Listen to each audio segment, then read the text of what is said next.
Okay, so I've managed to get the computer now talking to my actual piano, so my computer's going to play the notes on this piano here.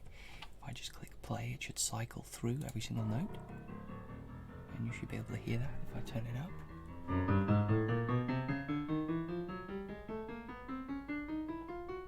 And all that's doing, I'll just turn the volume down now while that continues to play.